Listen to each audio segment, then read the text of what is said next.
Hi every one, ഇന്ന് നമ്മൾ ഉണ്ടാക്കാൻ പോകുന്നത് അച്ചിങ്ങപ്പയർ മെഴുക്കുവരട്ടിയാണ്. അതിനായിട്ട് 500 ഗ്രാം അച്ചിങ്ങപ്പയർ ചെറുതായി അരിഞ്ഞ് എടുക്കുക. പിന്നീട് ക്രഷ് ചെയ്ത ഉള്ളിയും മുളകും എടുക്കുക. കടായി ചൂടായ ശേഷം 2 സ്പൂൺ വെളിച്ചെണ്ണ ഒഴിച്ചു കൊടുക്കുക. വെളിച്ചെണ്ണ ചൂടായ ശേഷം 1 സ്പൂൺ കടുക് ഇട്ട് കൊടുക്കാം. കടുക് പൊട്ടി വരുമ്പോൾ നമുക്ക് ക്രഷ് ചെയ്ത് വച്ചിരിക്കുന്ന ഉള്ളിയും മുളകും ഇട്ട് മൂപ്പിച്ചെടുക്കാം.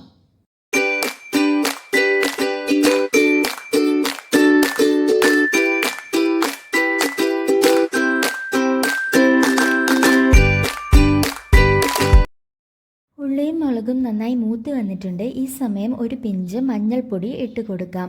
മഞ്ഞൾപ്പൊടിയുടെ പച്ചമണം മാറി വരുമ്പോൾ അരിഞ്ഞു വച്ചിരിക്കുന്ന അച്ചിങ്ങ ഇട്ടുകൊടുത്ത് നന്നായി ഇളക്കുക.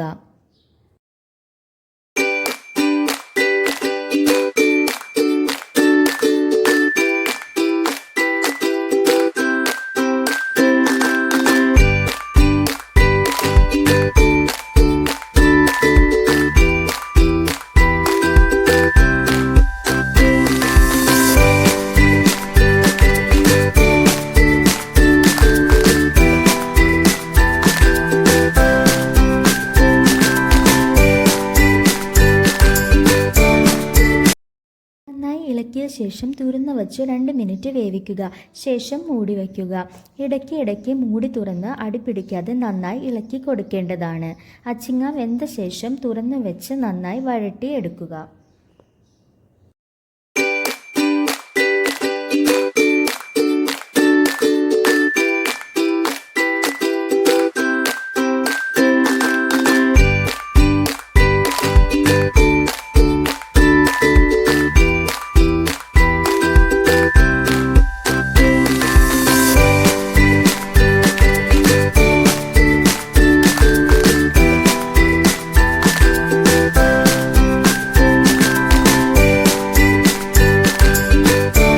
അച്ചിങ്ങ നന്നായി വഴണ്ട് വന്നിട്ടുണ്ട്. ഇനി നമുക്ക് സെർവ് ചെയ്യാവുന്നതാണ്.